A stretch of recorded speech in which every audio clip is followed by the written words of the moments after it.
বিসমিল্লাহির রহমানির রহিম।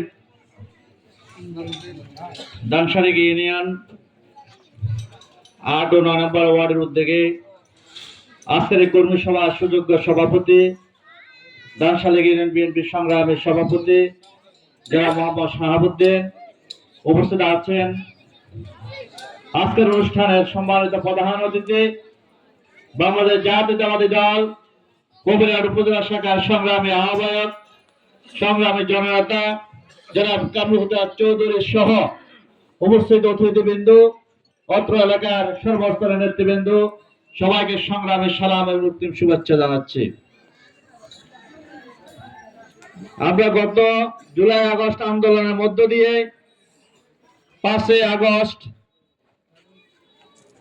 আমরা আমাদের স্বাধীনতাকে নতুন ভাবে পেয়েছি। আমরা আমাদের স্বাধীন দেশটাকে নতুন করে পেয়েছি। আর এই স্বাধীনতাকে নতুন করে পেতে গিয়ে, নতুন করে বাংলাদেশটাকে পেতে গিয়ে দীর্ঘ প্রায় 18 বছর বিএনপির নেতৃত্বে কখনো 4 দলীয় জোট, কখনো বিএনপির নেতৃত্বে 20 দলীয় জোটের নেতৃত্বে আমরা রাজপথে ফ্যাসিস্ট শেখ হাসিনা বিরোধী আন্দোলন করতে গিয়ে আমাদের অনেক সহকর্মীকে হারিয়েছি। আমরা আমাদের ইলিয়াস আলীকে হারিয়েছি। আমরা আমাদের চৌধুরী আলম সহ আমাদের শত শত নেতা কর্মীকে হারিয়েছি।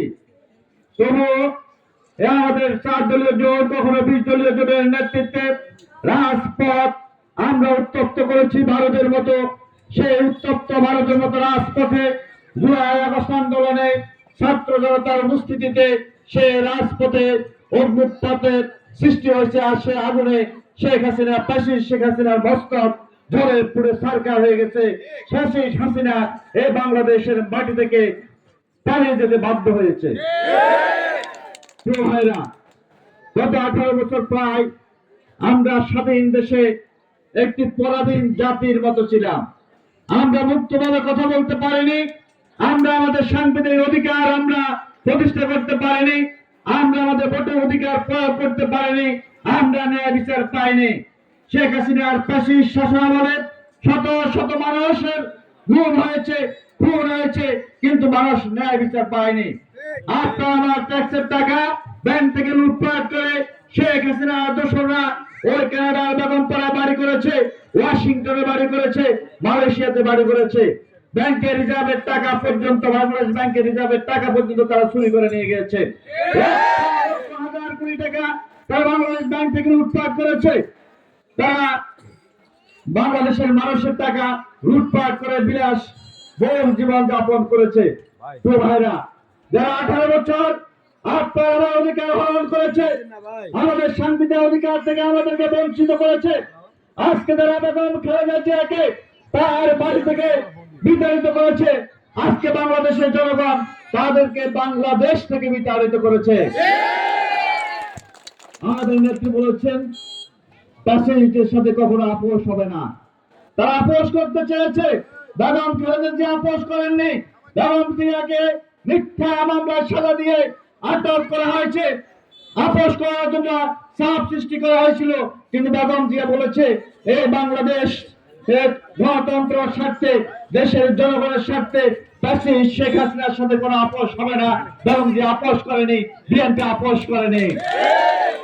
কিন্তু বিএনপি বেগম খালেদা জিয়া তো পালিয়ে যাননি। আজকে শেখ হাসিনা শুধুমাত্র জুলাই আগস্টের কথা যদি বলতে চায়, তাই আমাদের 1700 ছাত্র জনতাকে তারা হত্যা করেছে শেখ হাসিনার নির্দেশে। 30,000 অধিক ছাত্র জনতাকে সারা জীবনের জন্য পঙ্গু করে দিয়েছে। কারো হাত নেই, কারো পা নেই, কারো চোখ নেই, কারো শরীরে শত শত বুলেট এখনো ভয় বেড়াচ্ছে, তারা সুচিকিৎসা পাচ্ছে না। শেখ হাসিনা ফ্যাসিস্ট।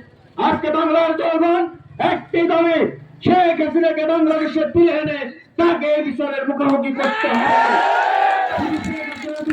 চলবে না। শেখ হাসিনা দোষর এমপি, মন্ত্রী, মেয়র, চেয়ারম্যান, উপজেলা চেয়ারম্যান, মেম্বার, সভাপতি, সম্পাদক যারা ছিলেন, যারা এই আন্দোলনের বিরোধিতা করেছে, হত্যাকাণ্ডের সহযোগিতা করেছে, অর্থ দিয়েছে, বক্তব্য দিয়েছে, অথবা ফেসবুকে লিখে সমর্থন জাগিয়েছে, তারা এই হত্যাকাণ্ডের জন্য দায়ী। তারা বিচারের মুখোমুখি করতে হবে। আমরা বলে দিতে চাই, যারা 17 বছর প্রায় 18 বছর সন্ত্রাসী করেছেন, চাঁদাবাজি করেছেন, জমা দখল করেছেন, তাদের সাথে কোনো আপোষ করা চলবে না। এমন কাউকে বিএনপিতে জায়গা দেওয়া চলবে না। যারা বিএনপিতে এমন কাউকে জায়গা দিবেন তাদেরকেও বিএনপিতে রাখা হবে না। তারেক রহমান বলে দিয়েছেন, কোন সন্ত্রাসী সুবিধাবাদের জায়গা বিএনপিতে কখনো হবে না। আমরা বলে দিতে চাই, আপনাদেরকে মনে রাখতে হবে, সময় সংকীর্ণ বক্তৃতা বানানো যাবে না। আপনাদেরকে একটা জিনিস মনে রাখতে হবে, যখন যিনি দায়িত্বে থাকেন তাকে মেনেই রাজনীতি করতে হয়, এটাই দলের নিয়ম। আচ্ছা, আমাদের এখানে তো নোয়াখালী পাশে এমপি হওয়ার মতো 10-15 জন বিএনপি জাতীয় নেতা আছেন, সবাইকে এমপি নমিনেশন দেওয়া যাবে? এখানে চেয়ারম্যান হওয়ার মতো তো একাধিক ব্যক্তি আছেন, চেয়ারম্যান নমিনেশন কি একাধিক ব্যক্তিকে দেওয়া যাবে? বিএনপি সভাপতি সম্পাদক হওয়ার মতো তো অন্তত 15 জন 20 জন আছেন, সবাইকে কি সভাপতি সম্পাদক বানানো যাবে? কিন্তু এককভাবে কি বিএনপিটা করা যাবে? না, সবাইকে সভাপতি সম্পাদক বানানো যাবে না, সবাইকে এমপি নমিনেশন দেওয়া যায় না, সবাইকে চেয়ারম্যান নমিনেশন দেওয়া যায় না। কিন্তু বিএনপিটা করতে হলে সবাইকে নিয়ে করতে হয়, বিএনপিটা করতে হলে সবাইকে নিয়ে করতে হবে। আমরা আপনাদেরকে বলে দিতে চাই, দলের মধ্যে কোনো ধরনের বিভাজন করবেন না, সবাই চেয়ারম্যান হবেন না, সভাপতি সম্পাদক হবেন না, সবাই এমপি হবেন না, কিন্তু বিএনপিটা সবাই মিলে করতে হবে। দল যদি ক্ষমতা আসে, দল যদি বেটার পজিশনে থাকে, তাহলে কিন্তু সবাই মূল্যায়ন হবে। কিন্তু দলের মধ্যে যদি বিভাজন করে দলকে ক্ষতিগ্রস্ত করেন, দল যদি ক্ষমতা আসতে না পারে, ভোটে জিততে না পারে, তাহলে সবাই গত 18 বছরের মতো ক্ষতিগ্রস্ত হবে। এটা আপনাদেরকে মনে রাখতে হবে।